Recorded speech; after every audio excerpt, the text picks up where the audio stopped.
To sign in. Mm-hmm.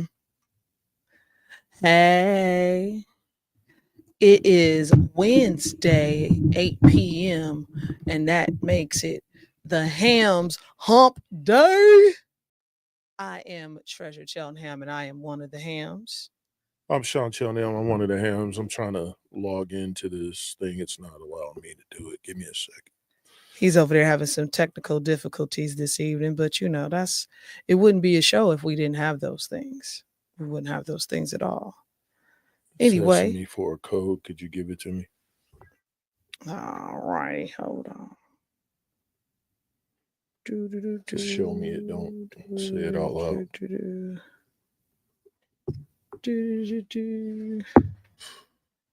See, so the way we set up is that we need each other to do whatever it is that we're going to do.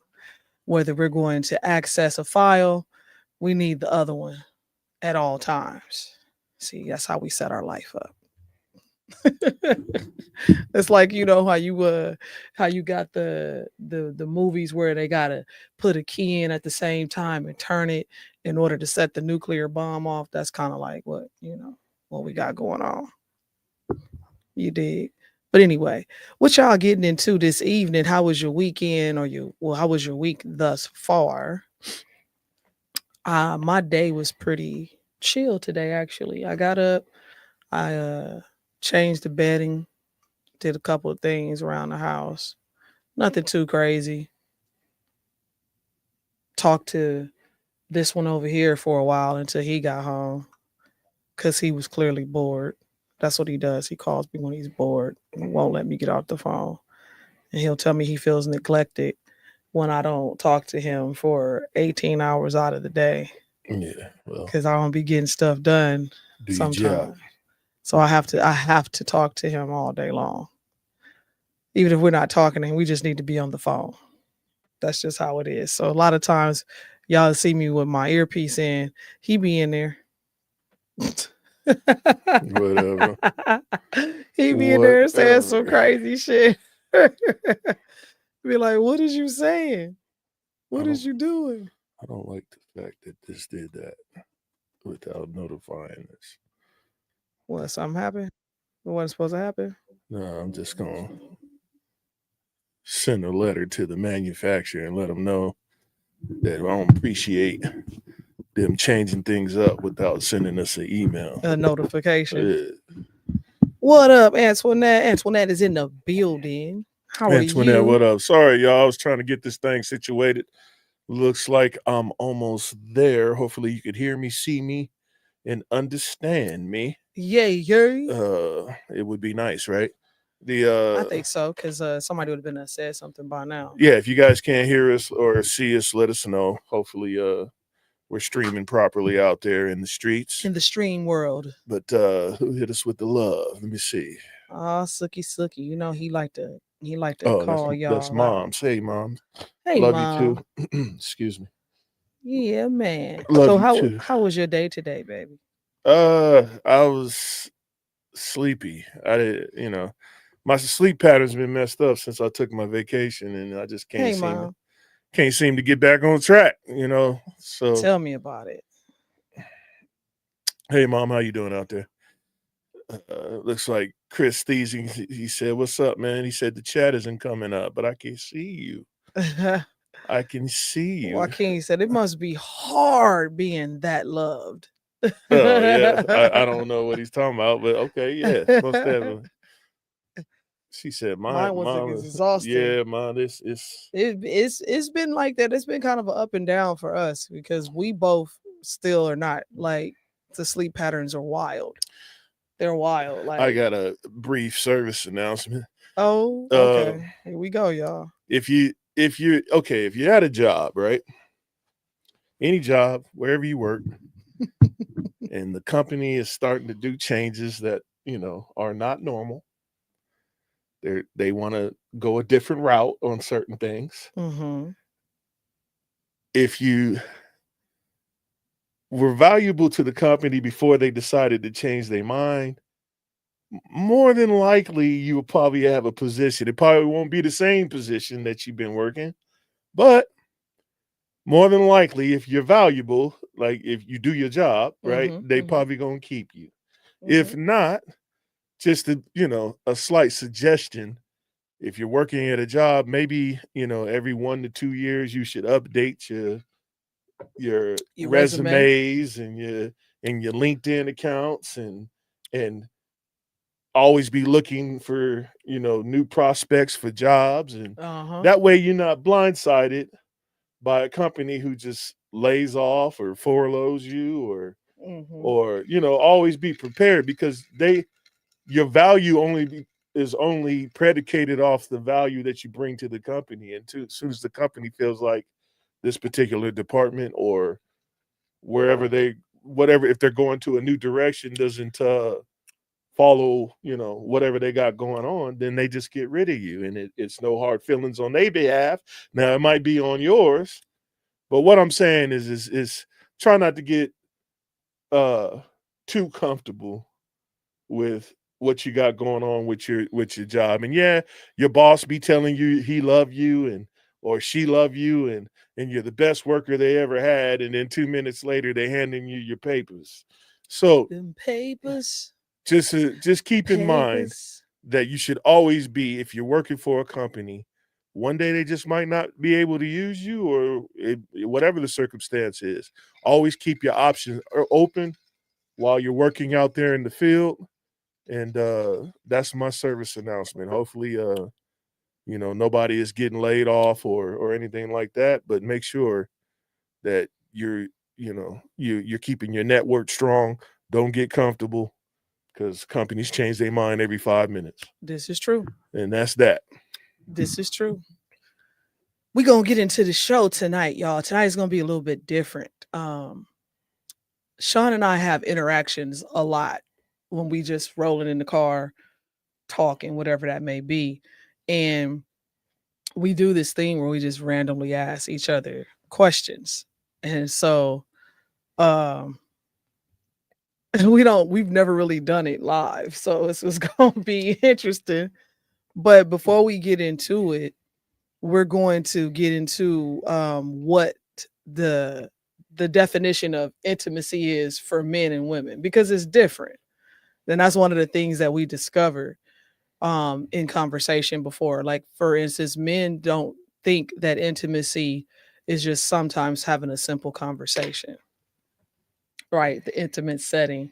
This is your general consensus on men, right? Yeah. All right. Yeah. All right. Go ahead.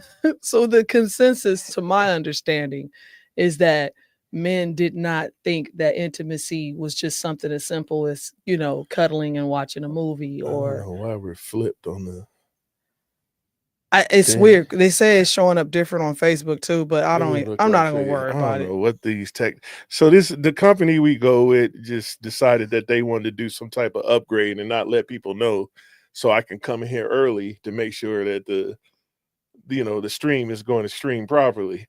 But now that we're in the middle of the stream and we struggling, let me see what's going on with it so I can try to get it. I wouldn't even worry about it tonight, to be honest. Y'all can see us, y'all can hear us, right? That's all that matters tonight. Okay, well, if you can see us and hear us, that's a good thing. That's we gonna at least just that's roll the with start, that. right? That's a start. Yeah, because it's great. Go ahead, keep talking. I'm gonna try to figure this out. So anyway, the consensus overall, I think, is that men don't understand that intimacy it's not necessarily sexual. It's all it can be. Okay, see, mom says yes, see and hear you both. Perfect. That's all we need. Good. And it's showing up right. It's just that monitor I is told doing you. that. I told you last week. I was like, it was doing that. Well, that's how you gonna do me? Wow. That's our green juice. That's why you can't see it. I They got all the did. stuff on I the bottom. did. It just went to the bottom again. That's why I keep, swirling it around. It's good though, ain't it? It's all right. Like, it's good. It's Spicy. good. So anyway, back to what I was saying. So men, I think that the way that men see intimacy, it's just different than the way women see it. Like simple things for me, like first of all, my love language is touch. That's why it's weird for me. It's different for me about who touches me. So like if I love you or I got mad respect and love for you, admiration for you, I may touch you a lot. Like I'll put my hand on you, right? And then I'll get close enough to you if you do the same. Like I don't want people just randomly touching me. Like I'm weird about that because that's my love language. So I'm like, why are you touching me? So it's weird. So like we could literally just cuddle and play with toes and fingers and show goofy videos on the phone, and I would be completely cool with that. Like that might be the way I'd be feeling that day. And so that's being intimate. That's an intimate moment. Intimacy overall it's kind of what you make it, right? Is what I feel like. It's what you make it. But I don't know. So what's your definition? I don't quite think that he gonna come up with some bullshit. Your general consensus of men is accurate. Okay. I just think that women language and men language is two different things. And I believe that women believe their thoughts first and not what they hear. They don't even care what they hear. They ask the question and they don't want to know what you hear. They don't want to know what you tell them because they've already got a preconceived thought process on the totality of the situation. And so it's pointless to ask the question to men.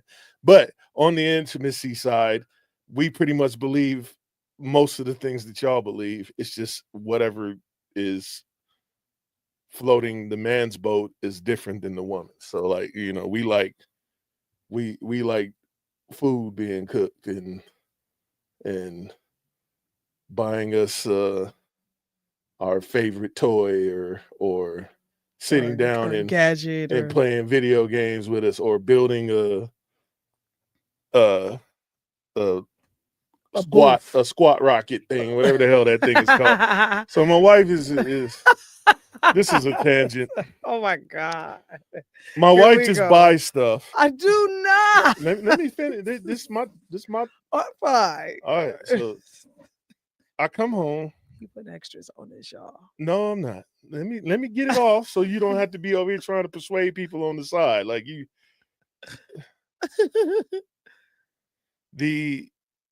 I come home, it's a box in at the house, right? And I'm like, okay, what the hell she done bought, right? More stuff. Like our house is a decent size, I believe. I mean, we're doing all right, but stuff just keeps showing up that's permanent. I understand, like, Amazon package got perfume in it. That's eventually going to get thrown away. It's not going to stay. You know what I'm saying? But my wife tends to buy things that stay. So, like, my wife is secretly building some type of gym in my house. I got so there's a push-up machine downstairs now in my living room. There's a squat thing in my living room. All this stuff comes off of TikTok. I don't understand. Like my wife's intimacy is with weight equipment. Like she is very intimate with push-up machines. Oh my God. Stretch bands that 20-pound, 30-pound stretch bands where she could do her calisthenics in my living room. Now, mind you, we have enough room in other rooms to accommodate this type of stuff, right? Oh my God. But it all seems to pile up. Like at one time there was a lawn chair in my living room for months. It wasn't there for months. Yeah, it was. Nuh-uh. And her explanation is I don't want that chair outside. The chair costs like $5. That's not the point. I like the chair. I'm going through a crisis here, and she's not trying to hear it. She is too intimate with things that are happening around the house. Yeah. And Oh they're my just God. they're not in their designated areas Oh my that they should be in. baby. No, don't try to pacify me. I'm just is it okay? I can vent. I can tell you. You could do it. You could Okay, do it. so You could do so it. we can have a moment. We can have a moment. Okay, so I'm just saying, like, I don't mind you buying, you can buy a whole gym if you want to, and invite people over and charge them subscription fees if you want to. Just do it in the right room. Like, don't do it where I'm trying to watch Sons of Anarchy or something, and I turn around and I see you squatting. Like, I don't need to see that. I don't need to see sweat going on when I'm trying to watch, in the theater. What I want to be in the theater with theater stuff like popcorn, drinks, snacks, not a lady in superhero tights doing squats and stuff. You know what I'm saying? Can you do that? Yes. All right, I love you. I love you All too, right, baby. now what you were saying? No, intimacy, I think the dudes are the same. We just not as vocal about it. We like, playing a video game, or some people like to hike, or some people like shooting guns together. That's intimacy for dudes. You know what I'm saying? So okay. So mom says, since we're getting back into it, Sorry for the tangent, y'all. I just had to get that off my chest because I know something the next week is gonna be like a retro glider or something. She gonna be in here skating in place. I be trying to be like, what are we doing with this stuff? Why do we need this? Why we need this? He goes, say, you got a gym membership. Why do you need this? I'm like, because she's got a gym membership. She got a full gym. I'm talking about a full. She got the top package. She can go anywhere in the world that this gym provides a gym and do all the amenities. She can swim, get her back rubbed, do yoga, do handstands, like whatever they provide. She got free milkshakes. Like free milkshake. She got the top package. Like the gym dudes be in there, like the people who work there. Hi, Treasure, how you doing? What you working on today? Oh, I need to get in there with you then. Yeah, Coach, hit me with that. What you working on today? Right, come on, man. And now I got that's not enough. Like now I got an extra gym. But I'm trying to stay right. Okay, well, I'm trying to get right. I don't mind, right, and I think it's cool that you into your fitness. You appreciate it. I do, and it's really cool. But I just don't. I don't appreciate it in my living room. That's all. What's Mama talking about? Mama said, intimacy is intimacy. I like that. Intimacy, knowing me at a deeper level, it shouldn't be the same. Shouldn't be the same. How? What you mean? I'm talking about the thought of intimacy being the same. No, not the things that. Not saying that the things that we do is the same because your intimacy way different than mine. So give us a definition. Give me a definition. You mean an example? It's not a definition. It's an example. Yeah, well, okay. Okay. All right. Yeah, we're not defining it. We're giving examples. But your example can also be your definition, though. No, it's really just my example of how I like things to go. All right. So I like I like food. You know what I'm saying? Cook me something. Like. Let me know that you know what I like. That's intimate enough for me. All the rest of the stuff can go. Like the you know what I'm saying? The rest of the stuff I don't really need. I just need to know that I exist in your face. You know what I'm saying? Like you got to just let me know that it's that cool I see you. That you see me.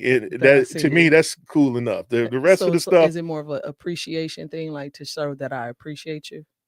No, like that, because you could just appreciate it and be like, yeah, bro, thank you for changing them brakes, homie. I appreciate that. You know what I'm saying? That's not what I'm talking about. What I'm saying is that, like, my favorite meal. Mm-hmm. Like, how I like my sandwich. Mm-hmm. To me, that's intimate. That's like you know a little bit about. Actually, when I'm in the studio, I don't want to be bothered. Yes. You know what I'm saying? That's the stuff I'm talking about.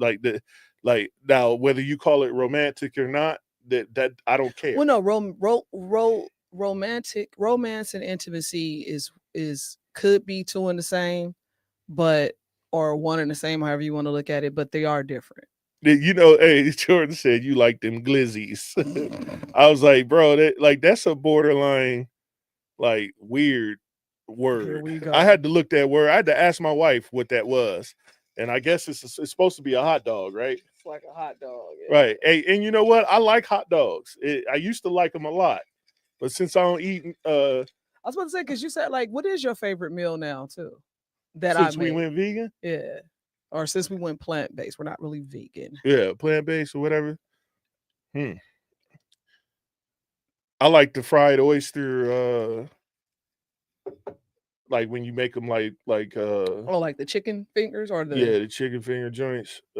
Or when you make the enchiladas and the rice. I like the enchilada. Oh, you like the red beans and rice? Red beans and rice is bomb. You like the red beans and without rice the meat and shit in there. What's the other one you like? It's another one.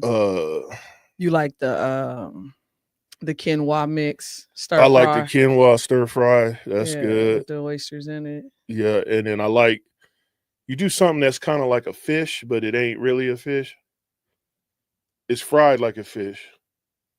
Like they be long. And then like you have like rice and cabbage and stuff with it, and it looked like it's like in fish batter though. Like you fry it in fish batter. It's either going to be, because I don't think I can't remember what it's called. Like that. It's probably going to be the mountain oyster, or not mountain oysters. Oh Lord, not those. But it's probably going to be the blue oysters, or it's going to be the trumpet mushroom. Whatever they call them, that's what I like. It's cool, and we haven't. When we perfect this burger, then I'll be. Oh my God! Yeah, we're almost there. We just can't figure out how to get it to stiffen up. You know, no the pause. You know what I'm saying? I had to say pause because we talking about glizzies. the glizzy thing just don't make it sound better. You know, I'd rather just say ballpark or they plump when you cook them, or hot dog or kielbasa. Right, you know what I'm saying? Right, so right. I don't know. Kielbasa sound weird now. Like you can't say nothing no more. No, you can't say nothing. You can't wear nothing. You can't do nothing. But when we sit down and watch, like when we watch movies together, and I just go to sleep on you, that's my intimacy. Mm-hmm. That's intimate. Because I didn't care really about what the show we watching. Right. I just want to be next to you and go to sleep. That's it. And right. And that's that's what I'm cool with. Now, whether you cool with it or not. Never asked, and I'm not even gonna try to ask because I don't care, because that's cool for me. You know what I'm saying? So for you, it don't even matter because you like, this is what I like.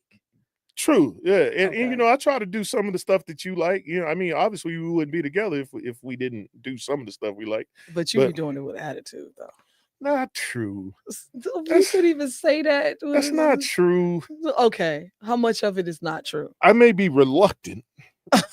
But it's not an attitude. It's not okay. It's not like I'm not gonna do it. Yeah, but you gotta understand though, like I may be reluctant. That's a turn off. Huh? That's like a turn off. And it might be. They'd be like, I'll be like, I don't even want to ask you to go no more because now you done. Your intimacy is like. Oh, okay. Yeah, tell me what my intimacy is. You want people to go to work. Like that is not you true. Want full body oil and pastry massages and get the heat rocks and pull them out the oven and put them on your neck. I did not say get heat rocks. We got the little heat pad thingies. Like you see, like but you be like, but you be wanting it. You like, all right. I be like, all right, baby, it's 11. I'm tired. I'm going to sleep. I get ready for bed. I sit down and then you turn. You think you can give me a massage? I'm like, nigga, bro, that's why you get the attitude. Because I be like, bro, we sat on the couch for 5 hours. No, we didn't sit on the couch for 5 hours. You slept on the couch for 5 hours. Same thing. You could have said then. I said, okay, what about the times when I go, hey, when you get home, can you rub my back for me? And you go, yeah. Yeah, and then I be good. And I don't give you no attitude then, right? No, but then you don't rub my back when you get home. Because the circumstances be What you know, mean?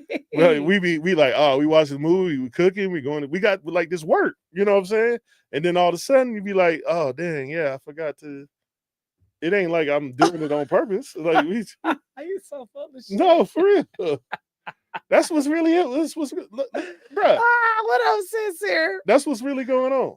You so we don't be busy like that. No, babe, you don't. Like right now, I got Mount Everest to close right now that I could be watching, but I can't get to it. That okay, but that's something that when you watch clothes, that's something you do throughout the day. I don't be here throughout the day. Right. Like so the reality of it is, who am I gonna hire to watch throughout the day? God. So like, yeah. Your intimacy. What else is here? What's your up? Intimacy is you trying to say mine's is more complex than not complex. It's more physical. Oh my God. You want. That's not true. You want neck and back rubs, and you want a chiropractor. you like, can you get these toes that like I chipped the toe? Can you get the emery board and get these? You know he's so extra right now. You want like so extra work. Like it's not just come sit next to me and chill. Oh, no, we do. I do that all the time. That's sometimes. Yeah. What? But then you be like, so you trying to say the bulk of the time, the majority of the time, I'm not just chill. Like no, I'm not. No, I'm not saying that. What I'm saying. So what's wrong with every now and again getting a massage? A nice one, not no one that you go like this and fall asleep. I'm not saying that. What I'm saying is at the time that you ask, it be bedtime, bro. It be like I'm supposed to have a hot milk and a pillow and get tucked in. Oh like, my God. Like that's when you want me to break the full board thing out. And you the one said you want to buy and hold the handlebars on the ceiling and step on your back. He wanted to buy. You want me to get the good foot on your neck. He said, "I'm gonna buy you a massage table." And I said, "For what?" Whatever. And you was like, "Cause I want to practice to get my massage in." I was like, "Okay." Yeah, but I don't. But you want them done in the inopportune times. That's not true. It be nap time, and that's because you don't work as much as me. Oh my God. You work 2 days out of the month. You know what I'm saying? I work every day out of the month. And then you right before sleep time, when you're supposed to go nap, you be like, yeah, I got something right here on my back. Can you get this on my back? No, that's just what I do. I be like, babe, I can't reach this. Throw some Bengay on this. I don't be asking for no 35-minute rub. I just be like, throw some Bengay on this real quick. That's because you just not accustomed to that. No, like your lifestyle was different. You was not accustomed to it. You act like I used to get massages like once but you month. paid for them. Yeah. So now. And that's a professional. He got his forearms and whoever it is got their forearms and hands ready for that. Like these hands count parts. No, they don't. They don't have no calluses on them. I suppose I wear good gloves. I got championship gloves. No, that's because gloves. These hands is designed to massage lower backs. That's all I'm saying. Sincere said 2 days out of the month. It's hilarious. What did Pat say? Pat said what? Don't be responding to these new fools preventing us from speaking. Don't be pausing me, damn it, just because you listen with gay ears. Yeah, for sure, Pat. It seems like everything we say now is gay. It can't be. I'm like, God, dog. Can I just say hot dog? Can I say kielbasa? Right. I mean, I never knew what a glizzy was. I don't know how long that word goes back. I'm not quite sure. I didn't grow up saying glizzy. That must be like a New York thing, right? That's an East Coast thing. Yeah. Yeah, that's East Coast. But on the intimate side, I guess I could say that I'm simple. I'm sure I don't ask. Dudes don't go around and do consensus on this. So we don't be like, hey man, when you with your girl, what's your intimacy life like? What you like? We don't. That ain't. That don't even sound right doing what I just did. You know what I'm saying? So, I mean, I don't think it's like we don't have a consensus on what's really. But the thing is that women, because we don't do consensus, women think that we just don't do it at all. It'd be like, no, we do it. We just don't. We not the ones that's just gonna go talk about it to everybody about the shit. Like we don't see it as the dinner that you take a picture before Instagram. Like dudes really don't think that we should be living on tape all the time. Like that's I understand that. That's like inadvertently snitching on everything that you do to a guy. Okay. And women, girls, toddler women, toddler big girls, Toddler big girls, teen women, all from the whole spectrum. Y'all just like to post every fucking thing. Like y'all don't like dudes keep stuff in their memory. Okay. You know what I'm saying? Okay. Y'all want to post everything. We don't care. We want to enjoy. I don't want to take the time and go, hold on, sit right there, hold that smile right there. Hold that smile. That's exactly what's happening. That's not okay. Dudes don't want to do that. We don't want to go, hey, hold on. Don't eat that yet. I know you've been waiting 2 hours for this meal. Don't eat that yet. Let me take a picture of that. Okay. But see, okay, Pat says what? We should do better tuning in to our women.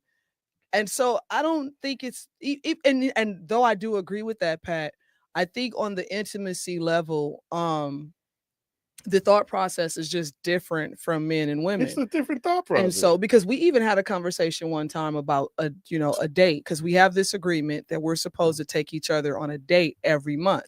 So we'll switch. Yeah, you've been slipping on that too. No, I know. We've been out of town. We've been out of town. We went on vacation. Yeah, so, but I knew you was gonna say something because I was like, I got to take his ass somewhere this month. So that's okay. Because the end of the month is not here yet. Whatever. But we have this one more day, fool. We got. We're going to sushi tomorrow. Yeah, for sure. So we have this thing where we take each other on a date every month. And so we switch every month. So basically, and when I mean by date, I mean we actually like get dressed and go somewhere because we're always going out to go eat. It's always, hey, like tomorrow we're going to go have sushi. That's just regular. That's a regular day for us. When we say date, something that has been thought out, that has been processed, that requires us to actually do something physical, like go somewhere or get dressed for a show or something like that. So that's what we do. And where was I going with that? I don't know. It's your point, not mine. I was making a point with that, but if somebody remember. You just started going off on a tangent. Mom says, but intimacy is pleasing the other person. Is it? Isn't it supposed to be for both y'all at the same time? I don't think it would be necessarily pleasing the other person necessarily, because I don't define it as that. I define it as two people or more, because intimacy is not, again, it's not sexual necessarily. But when you have something that is just for that person. So like right now, though we have people watching, we're having an intimate moment. We're having a discussion with just you and I. We just have people watching. This is how we normally talk like this. So the conversation we're actually having right now is how we talk when we at the grocery store. Right. Or when we we're in the car going somewhere. Or I always throw stuff at her like, why women say this when they know it's not true? Yeah, he said he got some questions for me tonight, so this is gonna get good. We about to get into that too. Dustin says we need to get to the point in society where we celebrate everything, men and women alike. Yeah, I agree. No, I agree with that. The what up, Marlo in the building. How can I word this? The celebration of everything would be great. The problem with that is how people celebrate, like my children. Mm-hmm. They celebrate through pictures. Mm-hmm. I celebrate through looking and enjoying the experience. And admiring and being in the moment. And to them, it's not good enough. But to me, it's everything. Mm-hmm. So the perception of that you see what I'm saying? Yeah. So because I didn't take a picture, they act like I missed the whole moment. I was like, bro, I was there. I was sitting right there, goddamn. I was sitting there. I saw you do that raggedy 2 steps that you've been working on all week. And I don't. You be like, yeah, Dad, look at this, and you did nothing. But I gotta go. Yeah. But I was there. I don't need to take a picture of it. You gotta take a picture of it. Somebody else is gonna capture it. So, but you see what I'm saying? And I think it's not. I think what they're trying to get you to do is be able to take more pictures for them, because they don't have now. With them being older, they're like, Dad, I'm not around you 24/7 anymore to get these pictures that I used to get when I was younger. So can you do me a favor? And they better get them in. Get a few pictures. So I ain't got time to be working for them. I already worked for them. Oh my God. I worked for them a long time. Man. I didn't put in some years. So So I'm gonna give the definition of Yeah, give intimacy them the real quick, definition so people can, so that you people, know. and it's very simple. It But says yeah, close. my like what mom was saying about, isn't it about, yeah, it's about the other person, but it's about the other person too. Like, so I think like romance could be, if I think romance is about necessarily pleasing the other person. I don't think I intimacy think romance necessarily and intimacy is is. probably hand in hand. They are But hand in read the hand, but they're definition. different. Let's get to the So definition. the dictionary's definition is close familiarity or friendship, closeness, the intimacy between a husband and wife, a private, cozy atmosphere. The room had a peaceful sense of intimacy about it. So cozy and peaceful. An intimate act, especially sexual intercourse. So those are your basic definitions: an intimate remark, closeness or observation or knowledge of a subject. So, like saying you know somebody very intimately, you probably saying you know them from when they were younger, you grew up with them.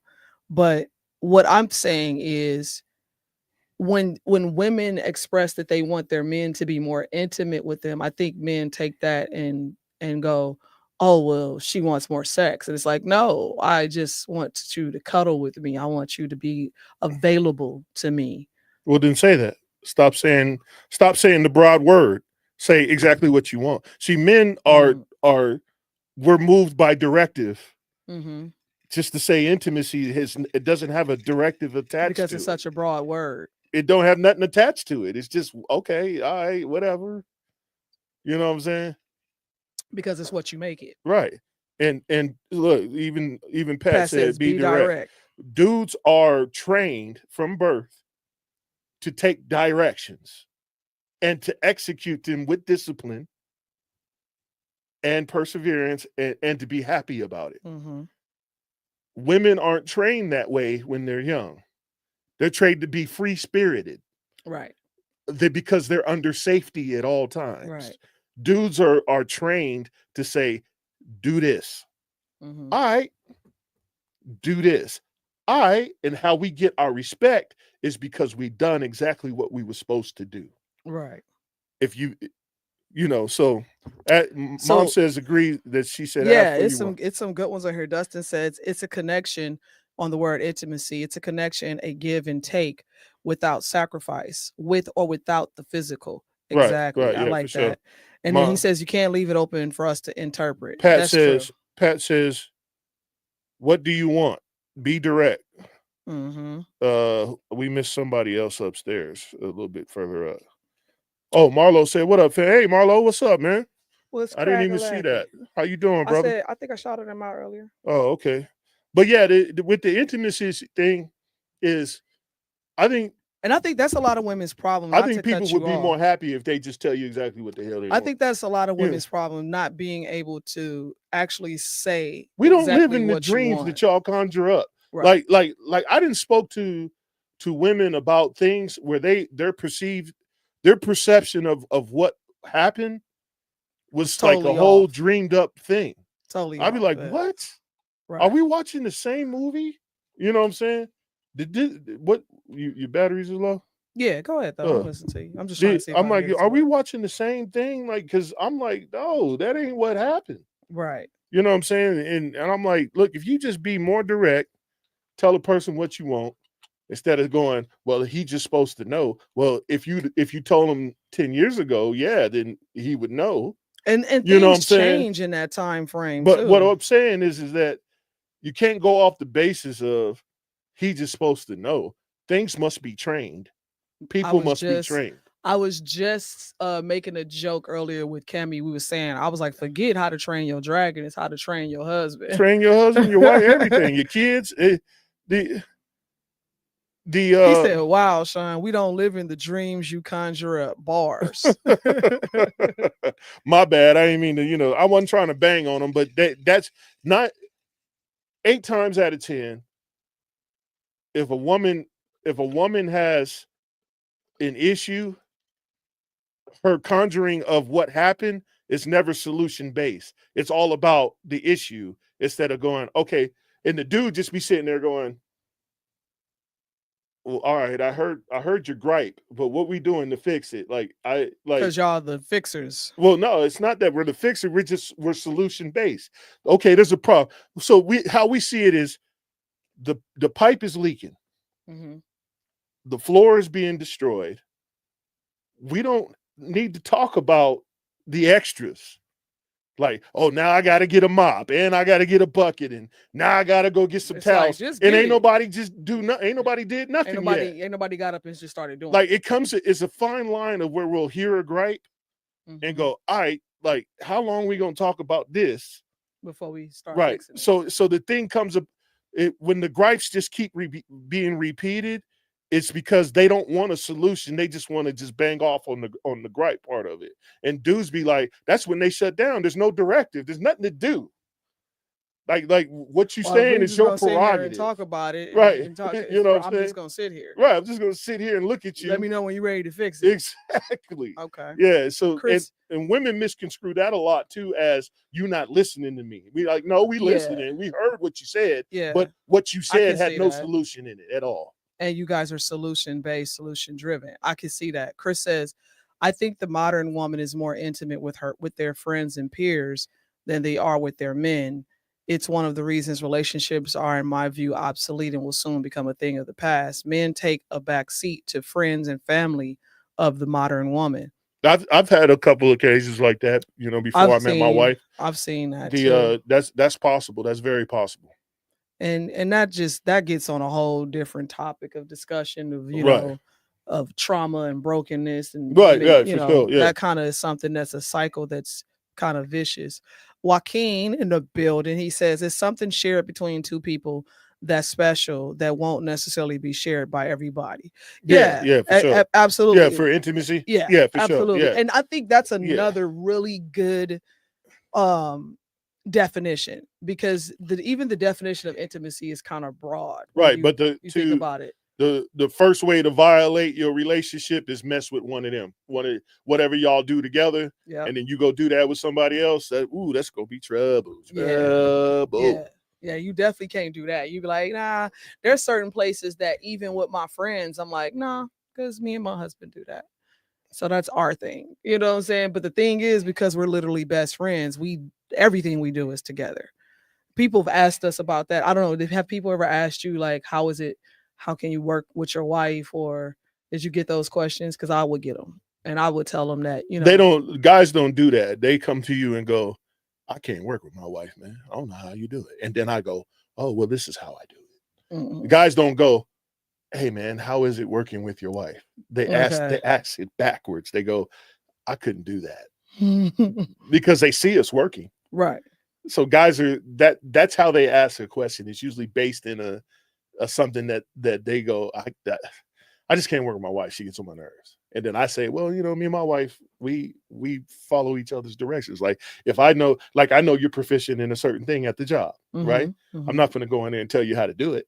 Right. I'm just going to follow suit. You see what I'm saying? Right. And then sometimes you have couples who don't follow suit. Like if you're a master at what you do at that particular thing, who am I that's never done the thing to come over and I'm just smart enough to know when to follow. Right. And great leaders need to know that.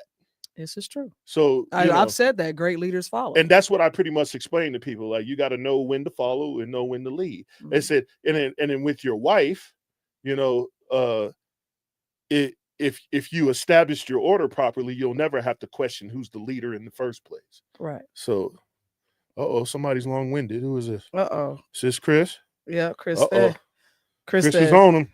Where I get pissed off and finally gave up on women is my experience with wives and serious girlfriends. They betray me in the interest of pleasing their friends and family. Then they fall on their face and they come to me to save them and help them. I then ask them, where are your friends? Where's your family? Why is so fucking convenient to come to me to save your ass when I'm that guy that was so easy to betray? We're all these great people you share such intimate trust in. It looks like it's more. And it cut off. Yeah. It might be more on another. He's probably finished. He got to finish typing. Norris, what's up, bro? How you doing, buddy? What he's saying. I think I've said this before for Chris. I said, and this is why Chris feels the way he feels because he's just come across some really bad women. He been burnt. He's been super. You can tell, man. They look. They like, torched. You ever heard of a twice baked chicken wing? Yeah, that's what he got. He got twice baked. They fried, dyed, and laid him to the side. No, for sure. Right. But there's been incidents like this where I've had with other people, not including just friends, like just friends doing that, where they proclaim out of their mouth that they're supposed to have your back, they're gonna be there when you need you, and all this other stuff, and then all of a sudden, when the time comes, it arises, and you like, well, this person told me I can count on them, right? And then all of a sudden, they ain't nowhere to be found, right? Or they say, well, I can't help you, right? And you be like, bro, like, what's happening? Like, you supposed to, I had your back when, right? You know what I'm saying? When you woke me up at 3 a.m. to come, right, help you do whatever, you off the side of the road, right? And then now when I need you, now I just need some boxes moved, right? I need something simple done. I need you to pick up my mail while I'm out of town, so the dude down the street don't be in my mailbox, right? You know what I'm saying? You ain't gonna be able to do it, right? That's cold work. That's cold work. So, what is the questions that you had? You go, because I kind of asked a little bit of a question about who, have your experience with having that question or whatever. How is it working with your wife? Because I tell people, when don't you like me? Oh, you can't. He coming in hot and heavy. When don't I like you? Right. I know when you like me because I can feel it, and I know when you don't like me, but I don't know the cause. I just know you don't like me. I would have to say when I feel like I'm being slighted. Explain that. And what I mean by that is it may not necessarily even be your intention. So today I'm a little bit better at it because I know you more because we've talked about it. But it would usually be when I'm already tired about something and I'm really in my own head thinking that you may feel a certain type of way or you're doing something out of the way you feel. But what it comes down to, like, I may say something to you, right? And your response to me isn't caring enough. It's like it's like a harsh response. And I'm like, this is why I don't talk to you. You know what I'm saying? Like, that's the only time I think. Was it because the response was solution based and not talking about the feeling of it? Most times it'd be that it will, because like the way your thought process is, sometimes you don't know that when I'm talking or when I'm saying something that I'm just needing to vent for that moment. I'm the type of person that you'll have to tell me, hey, I need to vent. Yeah. Hey, you couldn't just start talking and then expect me not to give a suggestion to fix it. Unless you say, hey, I'm just gonna vent, and I'll be like, oh, okay, this shut up time. Okay, and then I get my popcorn and just listen. But that's not the mode that we're normally in. Remember, Pat said he feeling called out. He was that 3 a.m. dude. Oh yeah, but no, I wasn't thinking about you, Pat. I'm talking about people who actually don't return the favor. I remember that time, man. Matter of fact, we should talk about that one day. You know what I'm saying, on tape, so because shit get real out there in the streets. What I'm saying, I believe, if I can remember correctly, because that kind of took me off the subject, is that could it be that, and this is a totality question for women and not just you, is you first and then the totality. Okay. So can you answer in that manner or either way? Yeah. Is it because you already had a preconceived line that I should have said back to you? Sometimes you're expecting a person to respond in a manner that you would respond, and that's not going to necessarily be the case. So whereas, I'm trying to think of a time, and that's how you can tell that the arguments don't really be about much, because it don't be about much. But let me can I interject? Yeah. Okay, so why, when I reply, or men, like obviously we spent time together. I'm still here. Why isn't that accounted for when we have these conversations? Taking into consideration of what? That I'm here dealing with it Okay. all the time. Okay. And because you said you used the word slight. Mm-hmm. How could you feel slighted when I'm still here? So I guess because of how the response is. So the way you respond sometimes is it's so logical that it's harsh, if that makes I sense. believe logic is harsh. And so, yeah, Yeah. it I can don't be. think it's soft at all. I don't think it's not that it's soft or hard. I think it can be both. It can be hard. It can be soft. It's just I think it's logical. It's I just think because it's the truth. the truth. Well, what I'm saying is, so stating the truth, Mm-hmm. it's only hard or soft by the person perceiving it. People tell you the truth in love. Well, it's supposed to be thought of that way. Yeah, I I tell you the agree. truth because I love you. Right. Right? You ever heard people say that? Yeah, All right. I've said that. All right. So I'm telling you the truth because I love you. Mm-hmm. Now, how you perceived it is not my fault. Right. How you perceive, whether you thought it was the hard way of hearing it or the soft way of hearing it. That's your perception. You should never go to a man and think you're going to be nurtured. Right. Off top. Right. It's going to be the first. It's going to be the pyramid. It's going to be protections, provisions, and safety, then nurturing. Once the first couple are taken care of, then we'll get soft and go, well, maybe I shouldn't have said it that way. And you know what I'm saying? But in reality, we were like, in our thought process, we were like, why are you being so sensitive? Nigga, I got your back. Right. I got you. And you're not considering that. You're saying that I'm sliding you and you don't slide who people you got they back. I'm telling you the truth. Yeah, it hurt. Get up. Let's get back in the game. That's what we're saying.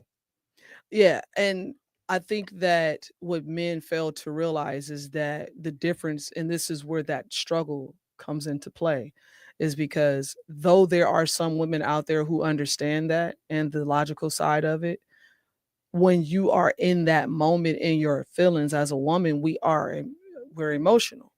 Women are emotional. So when we're in that moment in our feelings, we don't need to have the logical harshness of it initially. It needs to be on its other side. Like, you can give me that, but give me that after you've gotten me to a peaceful state, because now I'm erratic, I'm unsensible, I'm not thinking right, I'm irrational, and I really just need a big ass hug, right? Just say, give me a damn hug. You know what I'm saying? But when you're in the moment, right, you're not thinking, I just need a hug. It's not. You've even done things where you sensed that my day was shitty, and it was, right? And you will say, hey, when you get home, this is what I'm going to do for you. You didn't want me to do this, because I probably would have said no, right? Because my day was so bad, I'm feeling like I don't even deserve it, which is weird. But that's crazy. But when we come to you like that, we're coming most of the time, we just need a hug, right? And a snack. And then now you can give it to us with both barrels. But when you give it to us with both barrels and we're already in an emotional state, that's the breaking point. So you basically broke what was shattered. It was like looking at that glass that got hit with that nail and it started spider webbing, and you go up to it and just go bink, and it just shatters, right? So it's like you gotta stop the bleeding first and then start putting the antibiotics on it and band-aiding it. You want to be nurtured. You gotta from a person who doesn't know that training off top. Right. And that's because we're not taught that. You're not taught that. And it needs to be trained. And that's, again, how to train your husband. Right. That stuff needs to be trained on how, if you want to be dealt with delicately, you got to say, hey, this is how, you know what I'm saying? Some dudes figure it out. Some dudes have it. You know what I'm saying? Other dudes been trained to be monsters. You know what I'm saying?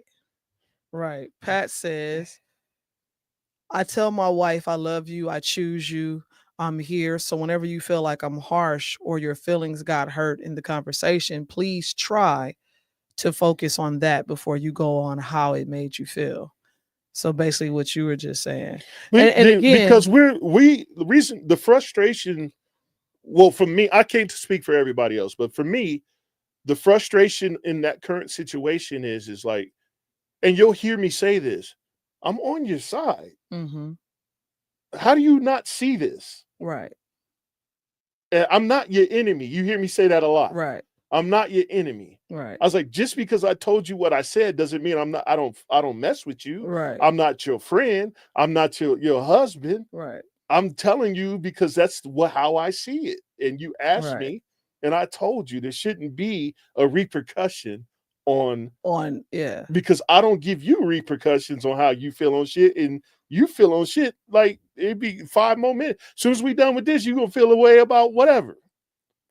Right. And if I judged you on that, nobody would be together. No, for facts. Facts. And it is most of the time it's a moment thing. Right. Chris says, I don't know, Treasure. You are pushing the limits of this. Women are emotional. Does it matter in the grand scheme of things? Women are equal to men. Women need to be able to handle themselves as equals. You don't get to pick and choose. Well, in this day and age, yeah, and I say, me and my wife had that conversation all the time. Says, by the way, that makes no sense to her when I say that. Yeah, for sure. And I knew she didn't understand, because I understand you completely, Pat. But going back to what he was saying is today and age, women want to be so equal in everything that men has to say, no, that's what you asked for. Because you pushing the envelope now. Right. You trying to do everything now. You said this is what you said. You trying to be the man, dog. You know what I'm saying? So instead of saying, sweetheart, help you with that. Let me, now you be like, all right, bro, you said you got it. Yep. Get it up, bro. Yeah. And then now you if you're like me, you know who told me that? A woman. But no, what I'm saying, you know who told me, get up, bro? Like, yeah, I know it hurt. Dust that shit up. Oh, yeah. Get up. Yeah. Do some push-ups. Throw some dirt on that shit. Your father? No, I'm just saying that's what men do. Oh, yeah. You saying, yeah, men tell each other that. My father's always encouraged me to get up. You know what I'm saying? But what I'm saying is that when you guys are saying that you want to be equal to that totality, right? You got to endure the shit that we did. Right. Like, you in apprenticeship now. Right. Like, you hurt your toe. Right.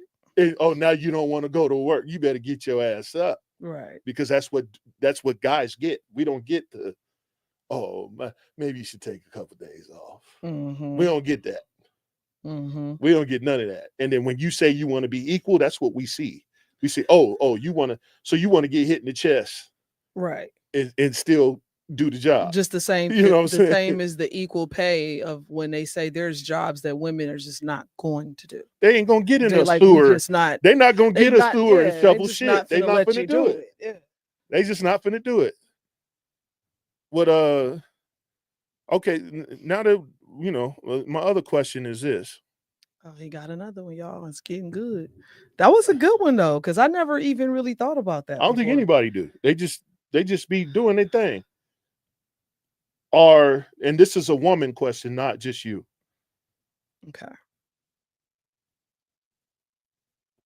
I'm trying to word it right so you can get to the point quickly. I try my best. When women are provoked to being upset about something, do they think in that moment the totality of the situation, or only about what they feel in that moment? What they feel in that moment. Why is that when there's other variables that account for the situation? Because I don't think that women were ever taught to stop. And I'm not going to say all women, because some women were. Right. But I don't think that women were ever taught to stop and breathe and think for a moment before they act. That initial feeling that we get, we respond to that. And that's a problem. So is that why it always seems selfish when the dude listens to it and goes, all you care about how you feel, instead of what the solution or what's happening in the situation? Yes, because in that moment, she hasn't even equated the other dynamics to the situation. Right, because there's a lot of variables that got to that point. You know what I'm saying? She ain't looked at the other 17 of them. Okay. Right? So in the initial thought process, it's, oh my God, I feel this way. I need to deal with how I feel. Right? Not deal with, well, okay, I feel this way. Boom. I acknowledge that. Now that I've acknowledged that I feel this way, why do I feel this way? Okay, now that I've acknowledged that I feel this way because of this, what caused it? You see what I'm saying? We don't do that. Let me interject. I'm going to add a caveat. After the woman has learned that they was in their feelings, why isn't there an apology? Apology. Why isn't there? Because and then when you say, no, you owe me an apology, and then you say, I shouldn't be having to apologize for how I feel. We're not asking you to apologize for what you feel. We're asking you to apologize on how you handled it. I think that because women are in a certain phase of their life of being in masculinity, though apologizing would be the honorable thing to do, it's almost like a sign of weakness. You're weak. You're a woman. So as a woman who is still living within that masculine role that society has created for them, the thought process isn't to, you know what, apologize for you being wrong. You were just wrong. Again, why? Because that's logical thinking. We're still emotional. We're still like, dang, this is how a woman's thought process would go. Dang, I was wrong. I hate being wrong. Fuck, I didn't want him to know I was wrong. I ain't gonna apologize because then he'll know I was wrong, even though he know I was wrong. What's wrong with being wrong? That's the Dudes thought process. Is wrong 10 times out of the day. 10 times out of 20, we 10 times wrong.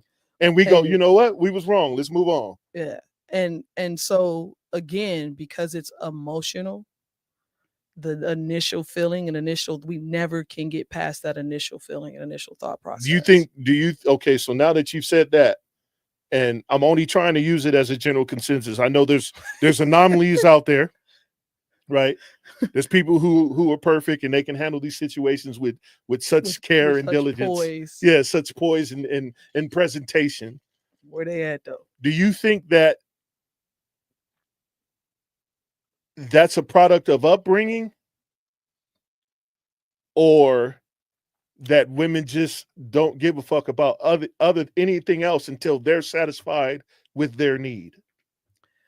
I think it's a little bit of both, because if you're a selfish woman in general, you're going to deviate that way. Is all women taught to be selfish? No. And I think it's more of a product of upbringing, because when you are in a fight or flight situation, meaning you're a single female or a single mother, right? That's fight or flight at all times, because you don't have anybody to rely upon if you don't get that light bill paid, if you lose your job, things like that. Say that right? again? I didn't hear.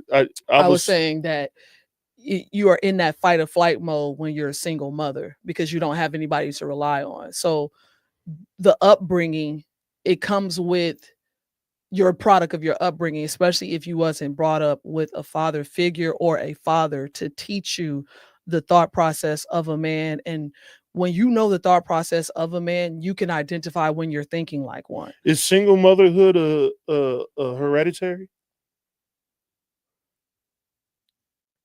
I don't think it's hereditary. Are women being trained by single mothers to be single mothers? I think they are subconsciously. So then it's hereditary.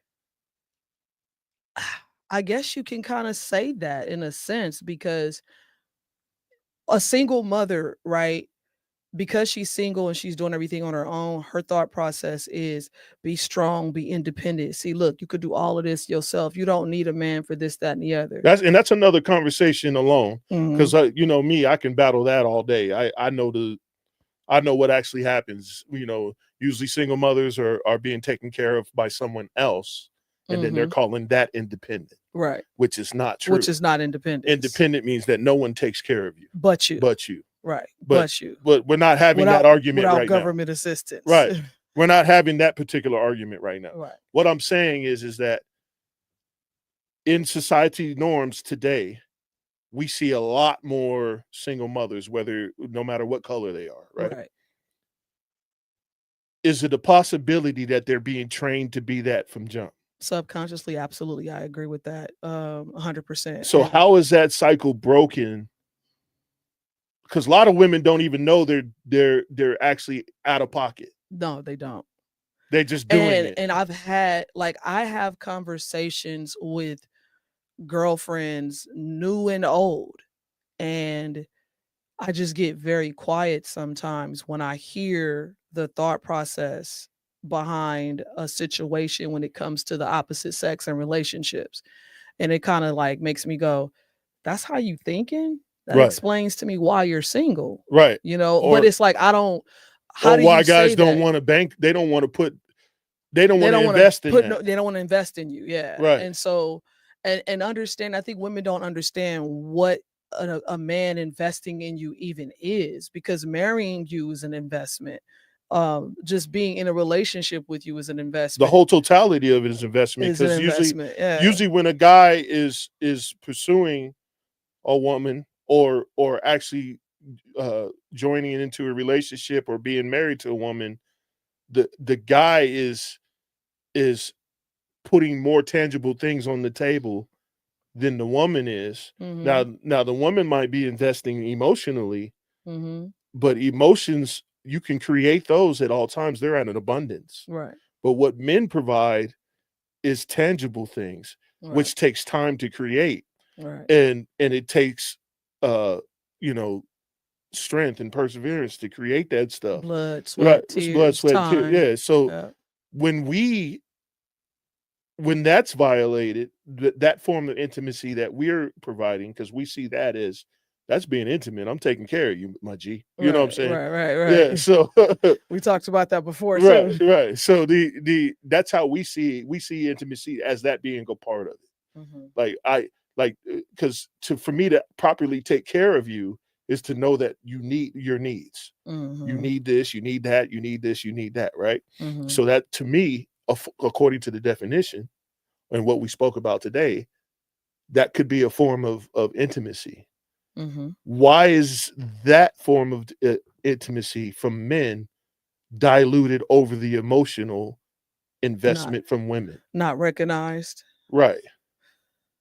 Because so I know no one respects air, right? Right. But we can't live without it. You don't respect it until you don't have it. Exactly. So what I'm saying is that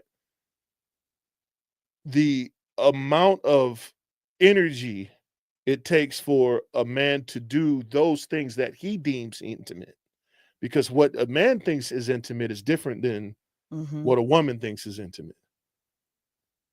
To not have an acknowledgement of his contributions in those manners, I believe, is the first downfall of a family. Yeah.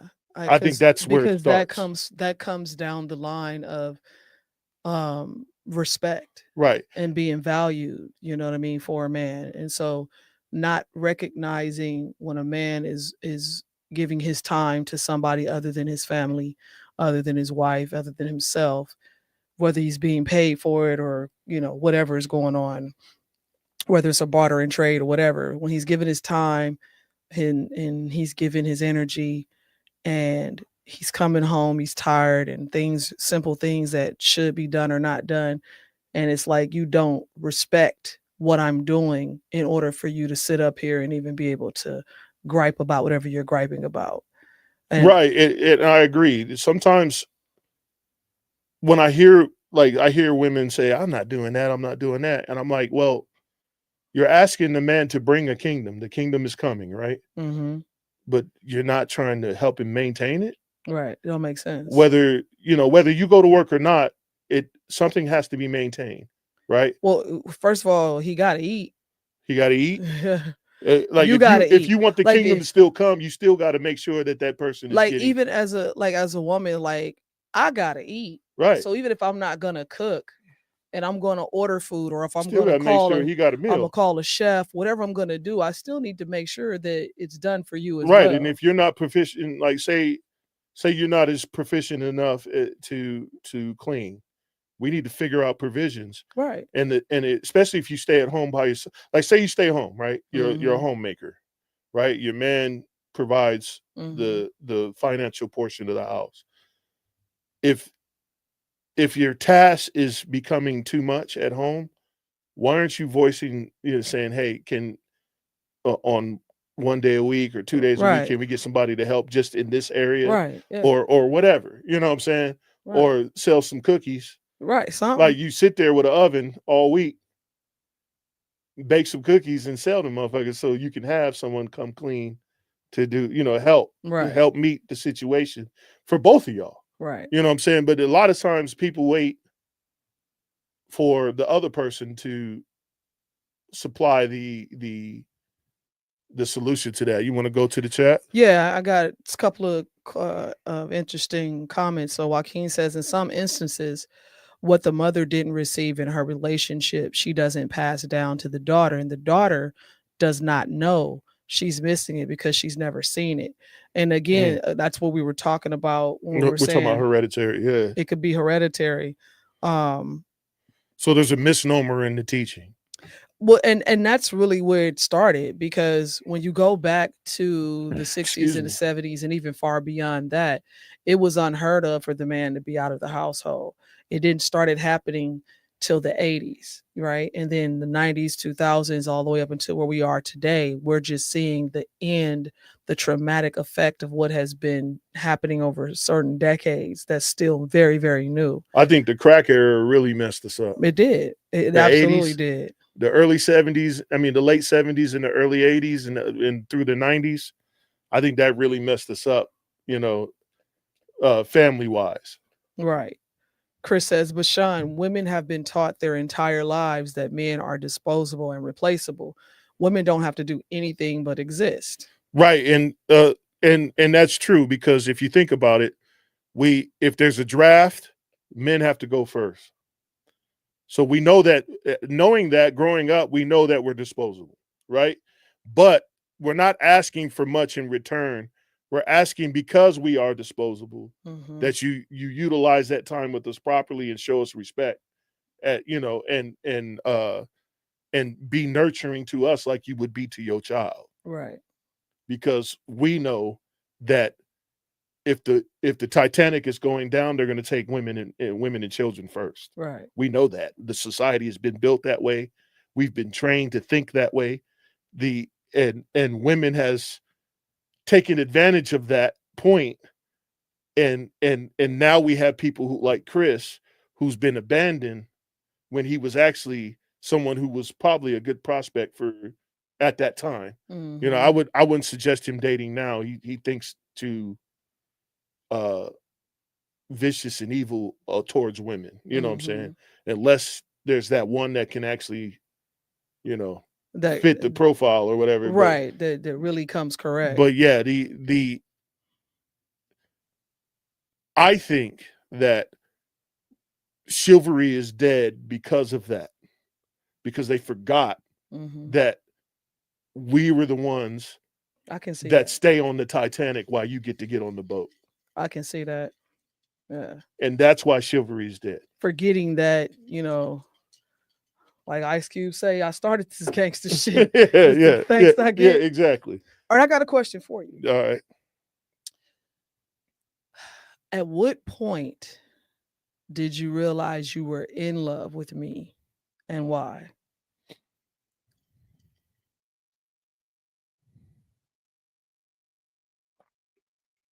So to define in love, we talking about goo goo gaga in love, like whatever your version is. Because when I love you, like, I'm still in the process of loving you. So what does your in love mean, so I can explain this properly to you? So because I'm still in love because I love you. Right. No. I understand that part. Like, because I'm still in love with you. Right. So I think you piss me off sometimes, but that don't mean I don't love you. You know what I'm saying?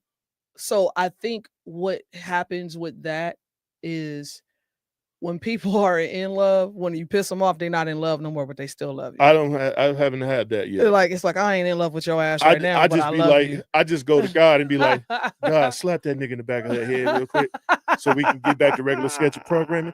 Father, please, put 12 Hail Marys on this. And 12 I was like, Marys. drop a crucifix on a leg. That way, you know what I'm saying? Not on the leg. Not on the leg, though. Yeah. I guess it would be that moment where you was like, I will give this woman the world.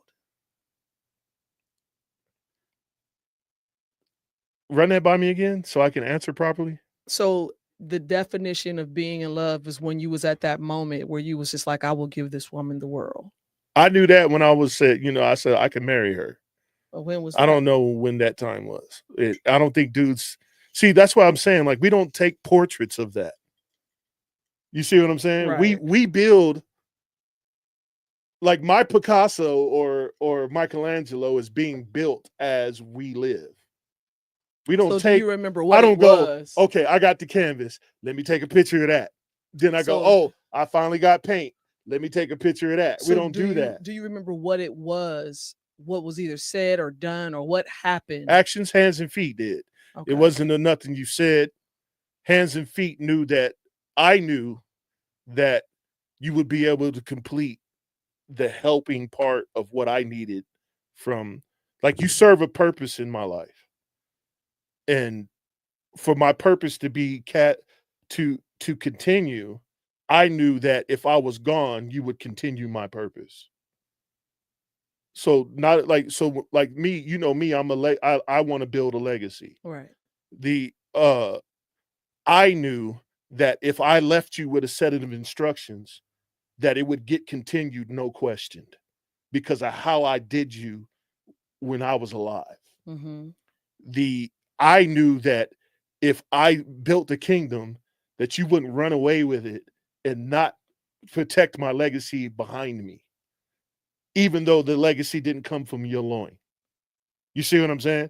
So that's why you serve a purpose that we haven't had this conversation yet about why I deal with you the way I deal with you and the things that I do, because it's not your dream. It's mine to be fulfilled. Right. Right. And that I trust you to carry on the list of things that will happen after I'm gone. That's why we're here in this position. That's why we're here on this podcast. That's why we're married. That's why you have the things you have in this situation. You see what I'm saying? Mm-hmm. It's because it's been preordained by me because of the vision that I have for the legacy behind us. Though I didn't have any sons to continue my legacy, I still have to leave it for the ones that I've been involved with. So I know that if I give you a set of instructions to fulfill, they're going to get done because I've seen it over and over and over again. And you do it when you're mad at me, and you do it when you love me. You see what I'm saying? So that's why I chose to be with you, not because it wasn't the goo goggly thing. Mm-hmm. It was a systematic, logical decision that makes me love you. If we were in what you would consider romance, I would have left you a long time ago. And explain that. What? That part. If we were in what you consider romance. Because romance is temporary to me. It's not long lasting. It's not everlasting. It's a philosophical moment of a dreamed up notion to make someone feel happy. Mm. It's me building a matrix around the thought process of someone feeling love. Kind of fairy tale-ish. It's fairy tale-ish. It's a movie. Okay. It's not what love is based off of. Do you think a person can actually still be that, though? To be what? Romantic? Yeah, in that sense where that's just who they are all the time. I think there's a season for everything. For me, it is, because I'm not always romantic. Right. So for me, there's a time where I'm like, yeah, I'm finna get the roses. I'm finna bust these petals in the tub, shit like that. And I'll be like, nah, fuck that. I'm gonna go and get it from the mud. Because, like, so for instance, for the guy that can do both, that's wonderful. And that's the real fairy tale, because when you watch movies, that's what it is. Right. But I haven't met one yet that Right. can go get it from the mud and still be. I'm talking about when you're digging mud. I'm not talking about after you've got it from the mud, you have the means to be romantic. Because now you got the time, now You you see what got I'm the saying? money, now you could do whatever you Right. want to So, do. like, I haven't met a guy yet where they're in the sticks, in the mud, and thinking about, oh, I need to get these rose petals. I know my wife like edible arrangements. I know she likes Snickers. You know what I'm saying? It's helpful when I go, hey, baby, what would you just like? Because I'm too busy thinking about trying to make sure that things are straight after me. That's what I'm here for. Is so, like, to go back to the Bible, I'm supposed to take the legacy that my parents gave me, that's supposed to be for my kids' and double it for the kids' behind that. Right. I'm not doing my job being romantic. Though it's nice, but I'm not on my job. So because I'm still getting it out of the mud. Now, if I had an inheritance that was in abundance, I wouldn't have to worry about digging in mud. So do you think that it can't still be done though? Yes, I do. And I'm not saying every day, all day, but is there a happy medium or a balance of some sort? I think we got balance. Like, I don't think that what we would deem romantic is overdone. I don't think it's overcooked. I don't think we're lacking. I think that when we romantic, I don't count them. You know what I'm saying? So, like, it's like, well, I mean, because for us, we have because hold on, let me finish. So I think that, like, when I say, hey, this day take off. Right. We go into a concert, we does such and such, this and that and this. I think that's romantic, but I don't think it's like the romantic like you think. Okay, so You see what I'm saying? And what is that? I think you want like it's Cinderella. You know what I'm saying? You want the magical gown, the pumpkin to show up with 38-inch rims on it, and the white horses with the gold chains around it, and you know what I'm saying? Like that's how I see you seeing it. Like, how I see it is that I thought about you. We taking the day off. Ain't nobody working. You know what I'm saying? We off in the kick it. We gonna eat. We gonna laugh. We gonna do this. We gonna do that. To me, that's romantic. Okay. For your romance is more, bippity boppity boo. You know what I'm saying? What is bippity boppity? You seen the boo? movie Nah, you got, give me an example. Where He said not 38 rims. Damn, sis. on the on the pumpkin. But you seen Cinderella, right? Yeah. On the carriage. So that's what I'm talking about. That's the type of romance that I think that you like. Now, I know it's over exaggerated. You know what I'm saying? Like, I know you like picnics in the park. And that's romantic to you. I know you like we did the paint and sip at home. Yes. I know you like that. I know you like the small stuff. But when you explain to me what you want, it sounds like this, like I'm Magneto and I gotta take the world and go. I think it's because I have I'm doing this and then shit is moving over there. And is it my tonality? Is it because I have a vivid imagination so that I paint a picture? I believe that my thought process doesn't match your imagination in my mind. Okay, I can see that sometimes. So though I have an imagination, I think you're down to the color. Yeah.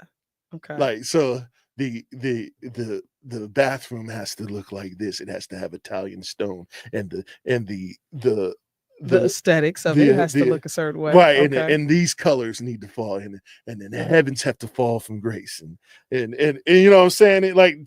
I'm like, nigga, is it clean? It's cool. It smell good. Cool. You know what I'm saying? Like that's me. Like, but I have preferences. Like we've been in hotels where I was like, no, we're not staying here. This is true. And I didn't even have a problem with it because living in Vegas, this is the entertainment capital of the I world. live So in we a we see, live we live a privileged life. yeah, And I'm not, if I can afford it, because I dig in the mud, right.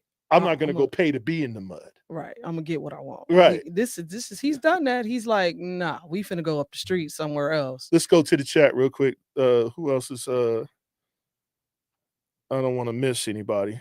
I think we got a few up there. Let's go through some of them, and while you're doing that, I'm gonna thank everybody who hit us with the likes. All right. Ricky Martin, thank you for the like. Thomas Miller, oh shit, TJ Miller with the like. Ralph Bay on the scene. What up, pimpin'? Yeah, Ralph Bay, Jacqueline Perkins, how you doing, love? Yeah. Pat McGinnis, what's up, G? Glenn Dodd, G Smooth. Shout out to G Smooth. I gotta get the flyer on here. Hey, Smooth, if you still on, bro. Yeah, drop that flyer in the chat real quick. Well, let me let y'all know. I got 2 stages in my backyard that I want to get rid of with stairs on it. I'll get rid of it for $250 right now. And I'll help you load it. I need them gone. I can't use them. I need them to go. And they work. They're old and heavy. That's all. They stages though. So if you're still doing your thug thizzle, hit me up in the DM and I will gladly sell them to you. And we can figure out how to get it to where you need it at. $250, 2 stages and stairs. Let me finish with the likes. Sincere, thank you for the love. Corey Green, thank you for the love, bro. Yeah. Kiss, thank you for the love. And Sonia Cheltenham, thank you for the love. Go ahead, baby. Chris says, I get what and where you're coming from, Sean. I am convinced that if I left my estate to a woman or even my own kids, they would blow it and it would mean nothing to them. This is why no woman or children are in my will or in my trust. I'm leaving nothing behind. That sucks that you have to do that because you don't get to take it with you. And maybe you should reconsider that, though they weren't in the position that you would like them to be at, that your sole purpose of continuing your legacy was to give them something better that you didn't have. But I can't tell you to do what I just said. I'm just saying, as you get older, who's going to get that stuff? I wouldn't give it to somebody who's not my blood. Yeah. So and I know things are might be difficult and they didn't react the way they should have. But there's always time for redemption, and to live life without redemption, I'd rather be dead. That's just my opinion. But you take from that what you can, bro. And I understand sometimes you forget them. They don't deserve it. But at the same time, I think that's why we went to work and did what we did. Mm-hmm. So yeah, think about it carefully. That's all I could say. Absolutely. I was trying to get down to some of these. Yeah, Joaquin was saying that was very powerful and hella vulnerable. And I believe he was talking about how you were saying, making sure that, you that I would take care of the things that you wanted taken care of when you were no longer here, or if that happened. Right. So that happened. And then Chris was talking, just kind of adding to, how he was being taken advantage of. And that's why he doesn't have, want to leave his stuff to nobody. Yeah, I understand. I really do. Because I was to that point before I met my wife. I was just about to that was going to be my next question. What made you, because when I first met you, and Benjamin's in the building. What's up, Ben? Simpkins, what up? When I first met you, I know that you had discussed with me that you were pretty much at a point in life where you were just like, I'm good on women. I'm done. Not that you was on you was going to be gay or anything like that. No, I was just good on relationships. On not relationships, but deep commitments like what we have. Okay. Like being married. So what was you giving up my my assets for the sake of being with somebody. That's what I was doing. What you were saying? So what got you to that point? Well, I explained it already. So the fact that you can in the time of adversity, you could still follow through with No, the no, no. plan. I'm talking about what got you to the point where you were like, I'm not gonna be in serious I relationships or lost a lot. commitment. I Yeah. lost a lot. A lot. See, like a lot of people. How do I explain this? The things that we acquire Mm-hmm. in our lives took blood, sweat, and tears. Right. And when it's taken by someone's negligence or lack of empathy or nourishment or just like they just don't give a fuck, you're like, I'm not going to go get it from the mud, bleed, and then lose it all again. Mm-hmm. Like that's crazy. Like to do it over again is crazy. You know what I'm saying? So I understand Chris. Mm-hmm. I I do too. I don't think it's sad that he's that way. I just think that it's fucked up. You know what I'm saying? Right. I really do understand where he's coming from because I was there and then I met someone who can follow the plan. The problem is that women don't follow the plan. They get emotional and they deter from the plan. Dudes are not necessarily built that way. We're built to follow the plan to the T, whether it's broken or not. That's how we're built. And if you had good parents, that's what they taught in the example. Like they didn't have to tell you this. This is like we as a child growing up, I knew when my parents were arguing. I knew when things wasn't right, but I knew that it would get worked out. Mm-hmm. Because I know that both my parents were capable of following the plan for the legacy of their children. Mm-hmm. That's what I was looking for. When I got married the first time, I wasn't thinking that. I was thinking that, hey, we love each other. Hey, Turn up. yeah. Not thinking legacy. I didn't start thinking that until I was like, I fucked up. Like, I got married for the wrong shit. I should have married for legacy and not married for just to be married. Chris says you're nailing it. The plan. Right. Yeah. It's the plan. Mm-hmm. And when you because the plans for legacy take so fucking long. Right.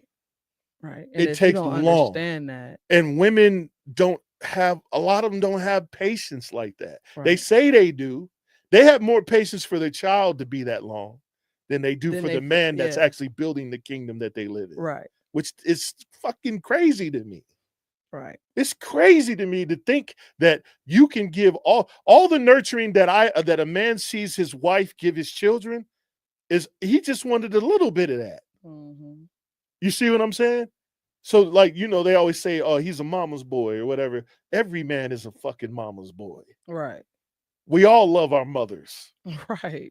If I didn't love my mother, there'd be something wrong with me. And to be honest, as a woman, I would be concerned. Right. I'd be like, you don't have a relationship. Because even Tupac said, like, my mama was on dope. Yeah. And that's my mama. That's my mama, damn it. And you better not say nothing. Right. So like I had that was one of the biggest things for me too in looking for a husband is making sure that he had a good relationship with his mother. That was very when a man to looks for a woman or a wife, we're looking for some of those qualities of nourishment.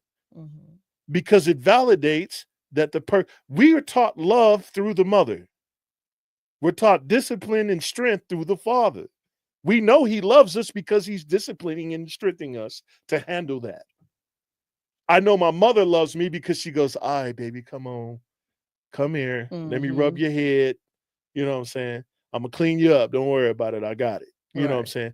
That's how we see it. So it would be natural for me to look outside of my mother for that to be in someone else. Right. And if they don't have that, if a dude can't bring you to the mother, it's because he doesn't see what he saw when he was growing up. Right. Unless his mother was just terrible. You know what I'm saying? Right. But if he had a good mother, he's looking for something to replace that. Right.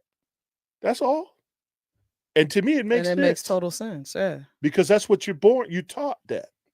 Yeah, it makes total What's the sense. next DVP says facts. Sincere says my ex-wife had me like I'd never do that shit again until I met my wife. And she showed me something right with marriage and relationships. You're good. That's wonderful. Yeah. And I think that's what Excuse me. it really comes down to, because we've all been in those spaces. Like, I never thought that I would get married. And it wasn't on the thought process of I didn't want to be married. It was never really that.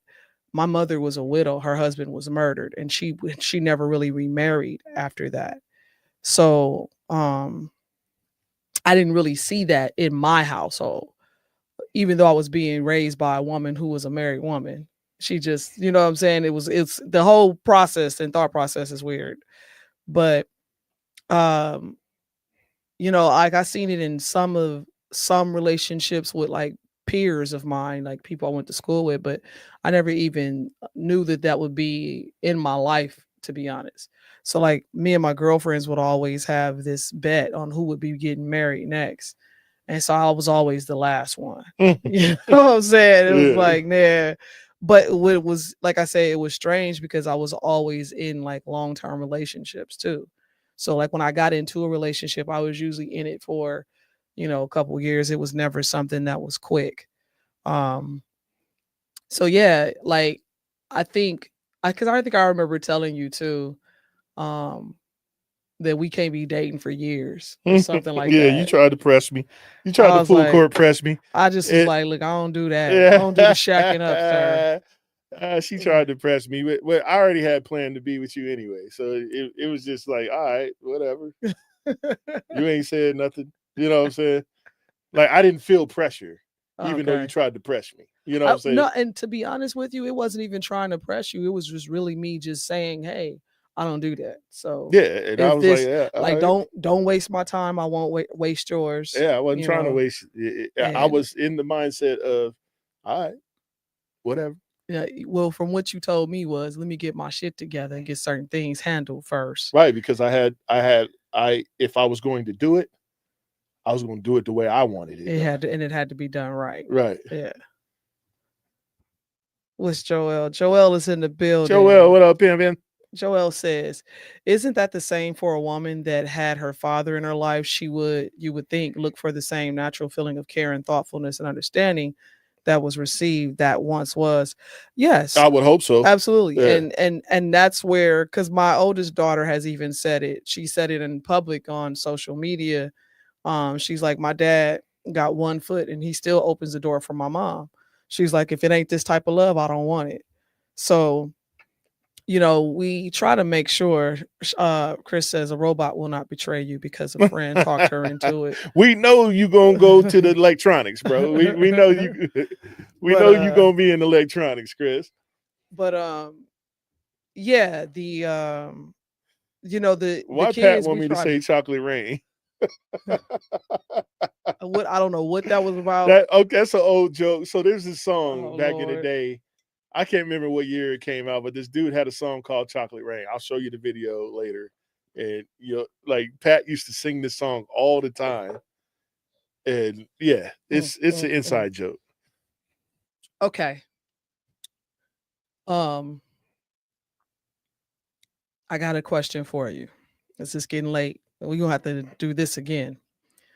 Call it ham sandwich or something. I don't know what we're gonna call it, but um if there and be honest, if there were things that you could change about me that would make me a better version of me, what would they be?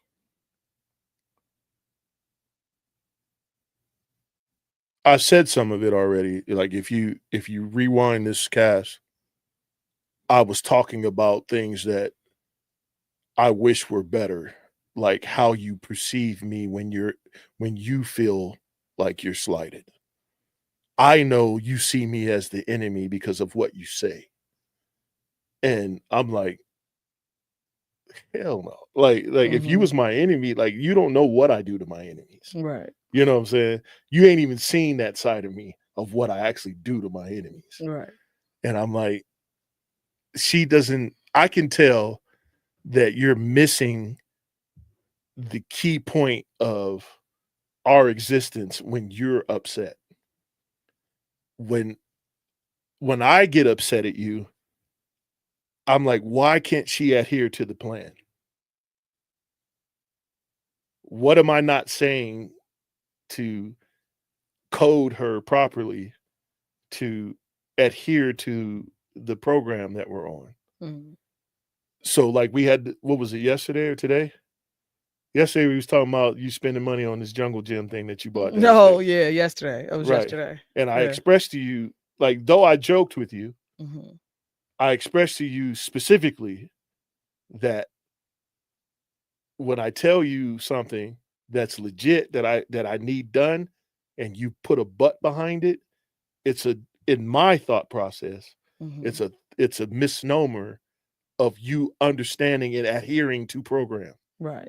So now I'm like, I'm going to war against a virus that's in my program because she keeps saying but. And what I want to hear is when you give it a command, sir, yes, sir, it's going to happen. You see what I'm saying? But because I don't know if you were just fucking with me or, and then it got to the point where I kept saying it like, oh, you don't want to accept it? Yeah. I'm going to say it again. Oh, you don't want to accept it that time? I'm going to say it again. Then it got annoying to you. But it was already annoying me because you weren't accepting it. And I think what it was is that it wasn't being accepted the way you thought it should look like. Because normally you would say, yeah, I got you. Don't worry about it. Yeah. And you never told me. And I said okay several times. Yeah, but it came with the but behind it.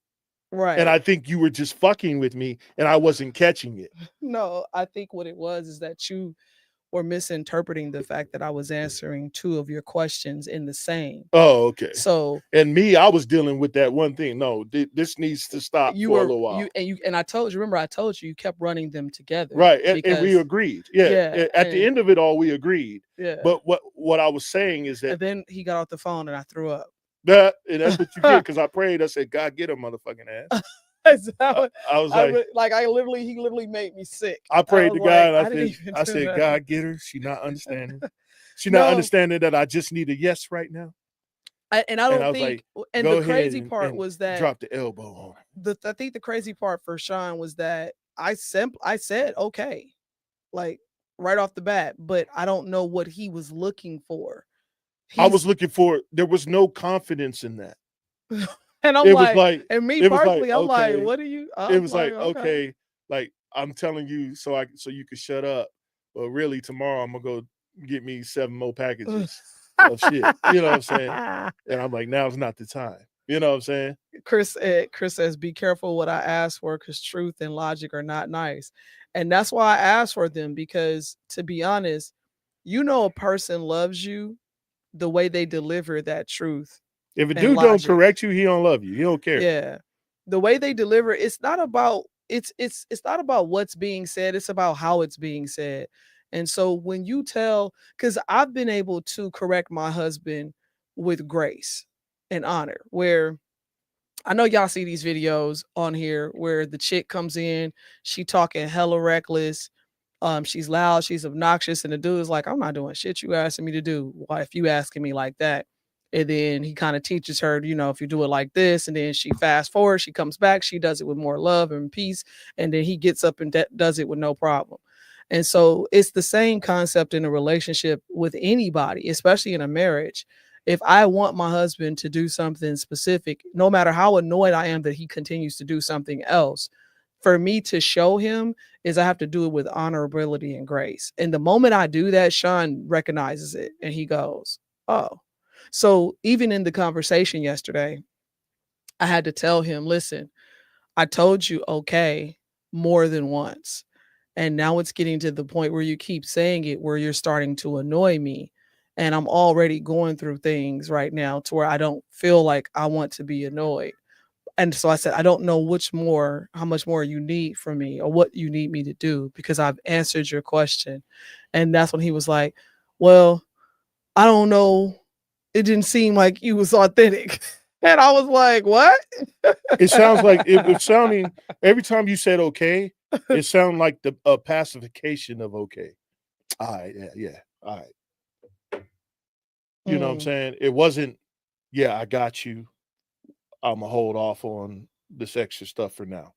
It wasn't that. It was like, all right, the tone that you gave me through the phone. And because we weren't in each other's face, like if we were sitting in front of each other, I would have got the other senses that you're supposed to receive from having these type of conversations. Because you would have saw the body language. But because we're on the phone, it was like it sounded like, okay, shut up, instead of, okay, I got you. Oh, okay. You see what I'm saying? Yeah, because and I'm like, no. And I'm like, not on this. And I'm like, I was like, we ain't talking about something that ain't serious. So I'm like, no. And I'm like, why does he keep doing because this? I was so confused. You was not getting to the plan. I was like, no. I'm like, I said okay. And then it got to the point where I was like, yo, I'm about to hang up. Like, I'm not finna argue. Like, I don't understand what's I didn't think we was arguing. I just think that we wasn't hearing each other. No, I heard you fine. But because you heard me, because you heard the communication fine, it wasn't reciprocated. I told you, I was like, it sounded like you flagged me. Tripping. It sounded like you was just like, I did. Cool. Whatever. All right, don't worry about it. Yeah, I'm like, nah, nigga, no. I'm trying to tell you, this is what's happening. Adhere to it. I was looking for, I got you. I'm gonna take care of that, like you normally do. When I say, baby, get this under control, and what you usually say, okay. I got no, but you always say behind it, I'm like, I got you. I'm gonna take care of it. Yep, I'll take care of it. But you didn't do that this time. You was like, all right, okay, like shut up, leave me alone. I don't want to hear this shit. That's what it sounded like. Yeah, it was just simply all right. Yeah, and that's bullshit. That's bullshit. But for me, it's not. It's me going, all right, that's what you want to do. Like, Let's read the next one so we can get out of here. Derek says, a lot of people have bumps in the roads when the woman has kids and the man doesn't.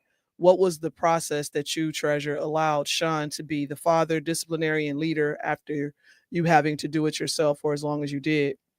Sean, what was it like stepping into that role? It's a tough role. I'll answer you first. Answer first? Yeah, I'll answer first real quick. What it came down to for me was I kind of let my children decide in a sense. And what I mean by that is that the girls came to me one day and just was like, we want to call him dad. And I was like, okay. And at this point in our relationship, I don't know, we was probably maybe 2 years in, maybe, or something like that, almost 3 years. I can't remember. But, they had made the conscious decision on their own that this man has stepped into this role to, be a provider, be a protector, a disciplinary, to be in this father figure role. We want to call him dad. We've made this decision. So with Sean, one of the first things I did was make sure he was very well aware. I have children. This is their ages. This is their life. This is what's going on with their dad, blah, blah, blah, blah, blah. Because I do firmly believe that when you are in a relationship or you're getting into a relationship and you have children, that's something that you want to talk about from the rip. Because if this person don't want to deal with your kids, then you got to respect that and honor that and let that go. And it's very difficult because, and we've talked about this before, trying to be the quote unquote, we don't use the terminology, but for the sake of separation and understanding, we'll use it tonight, but being the step parent, right, to a child that is not biologically yours, it's harder because of the lack of connection in the DNA. I can look at my girls a certain way and they know what that look means. He can look at his daughter a certain way. She knows what that look means. Where on the flip side, the children now have to learn that from the other parent. So I vetted from day one. I watched how he interacted with my children. And it's a scary process because as a mother, a single mother, having that man around your girls, you know what I'm saying? It's really, really scary. And the thought process of even, leaving your kids alone, like there's a lot of shit that goes on with that. And so it's scary for single women. So, I vetted him closely. I watched his interaction with the girls, how he spoke to them. He didn't do anything that was out of the normal, what I thought was weird. And he was very open. And and he communicated with me on everything. And it's funny because we still do that to this day.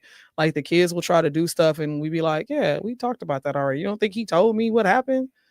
But once I realized that Sean had values that I respected, some of the same values that I had, it was easy to allow him to be in that role wholeheartedly. And he showed me that he wanted to do it by his actions. I remember when our middle daughter wanted to change her last name to his last name. And she was like, I want you to adopt me. And that was pretty huge because though that one is the one that they bump heads all the time, but that's still his baby. And so even in the times where we had rough times with the kids, we still showed love to them like they were our blood. And he's done that since day one. So it was easier for me to allow him to step into that. It's my turn. Sorry I took so long. Very difficult. I guess my question from Derek is, Sean, what is it like stepping into that role? The most difficult part of dealing with children that are not from your bloodline is that the fact that they're not from your bloodline. So when it comes to the time where I believe everyone's child has a time or a period where they get disrespectful or out of line or they need constant correction. It's easier in the thought process when the children are from your blood.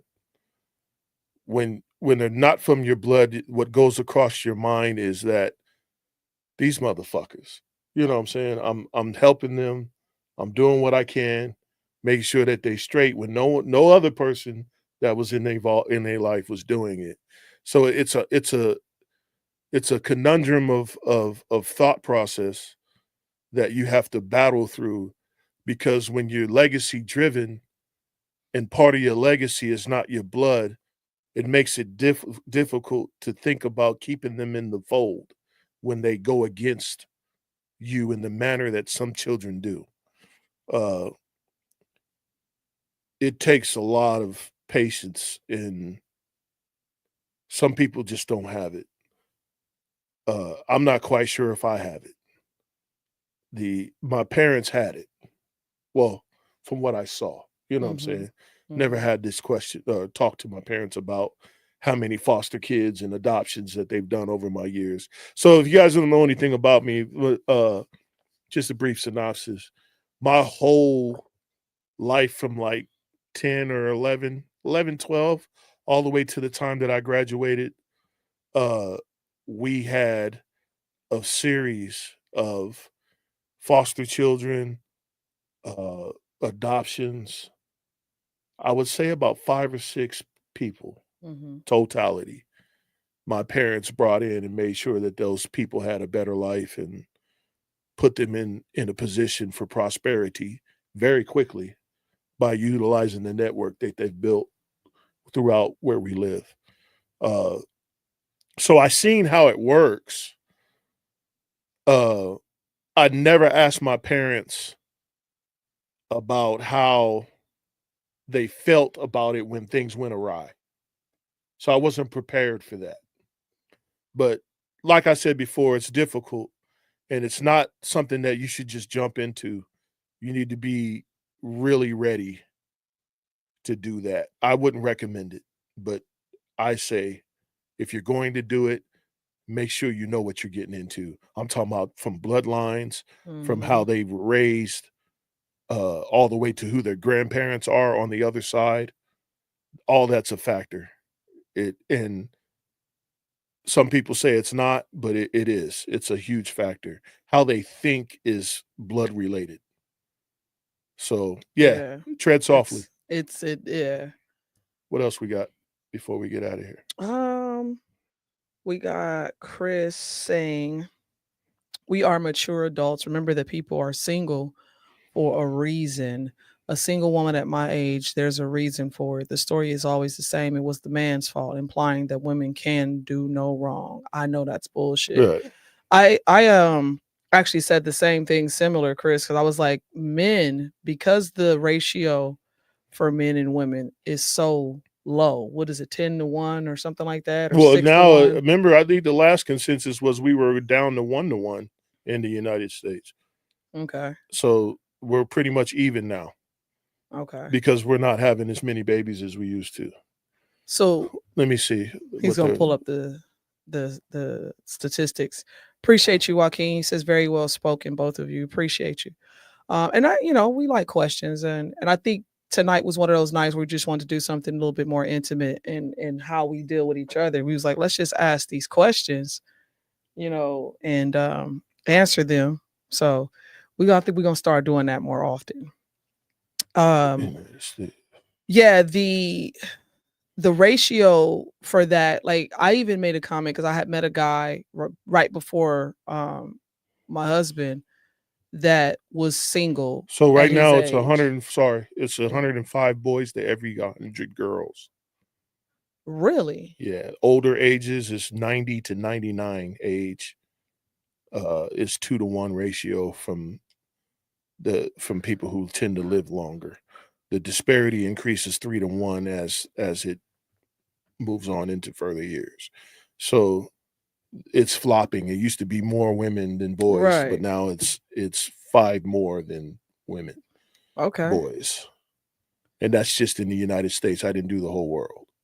So the reason I'm saying what I'm saying is because when you look at the ratio, women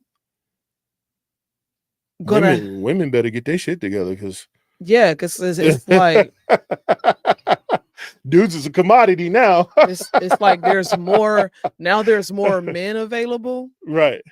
So it used to be backwards. It used was to be more a lot of women. women for men. So finding a single man in his 40s was kind of like, be like, yeah.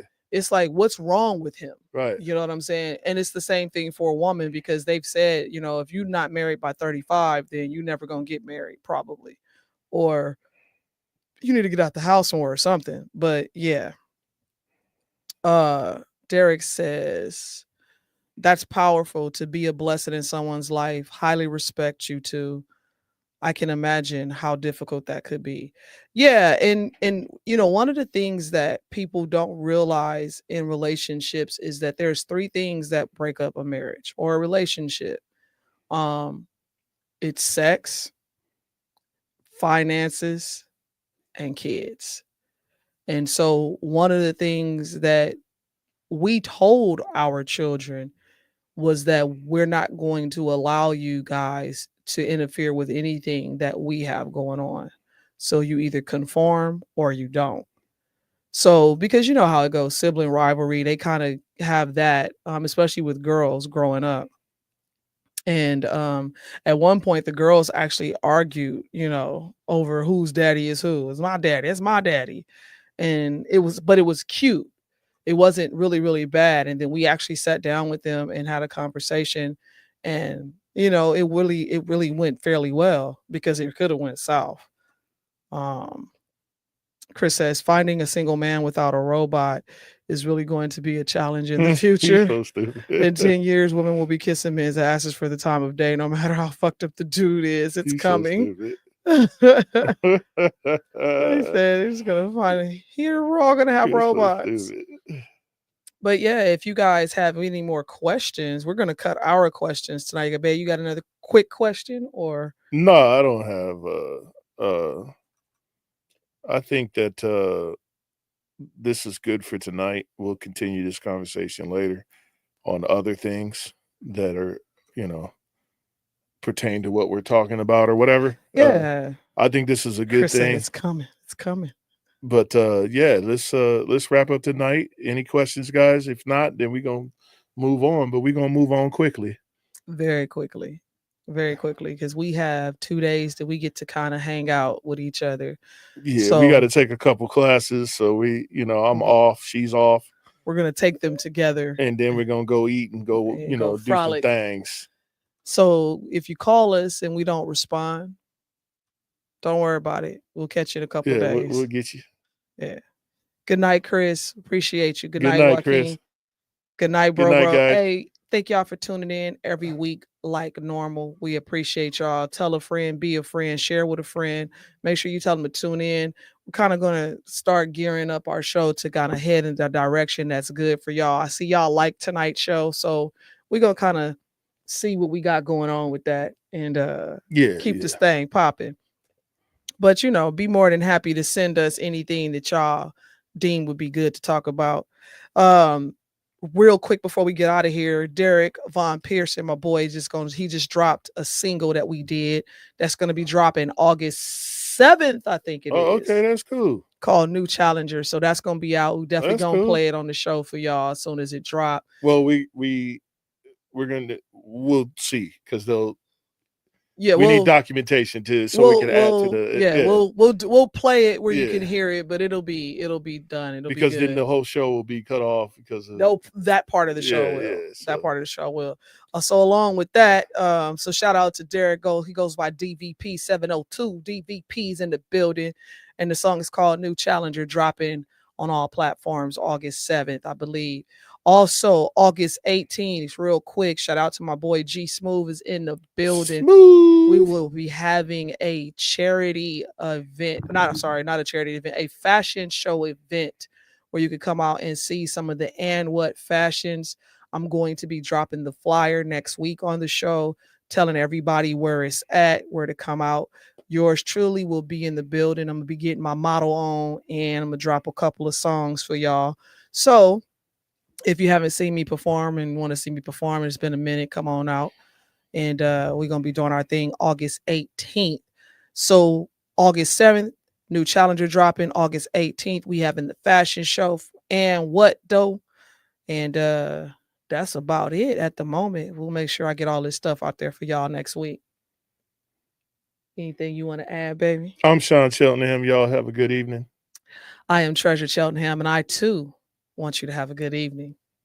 And this is the Ham Show. Y'all tune in every weekend or every week at Wednesday night. 8 p.m. 8 p.m. Hump Day. Hump Day. See y'all next week. Hopefully to tell a friend. Subscribe if you haven't already. And tell a friend that we on tonight and we talking about the critical things that need to be talked about. Yeah, man. Peace. See y'all next week. All right. We holla, y'all. Yeah, Derek says he gives us permission.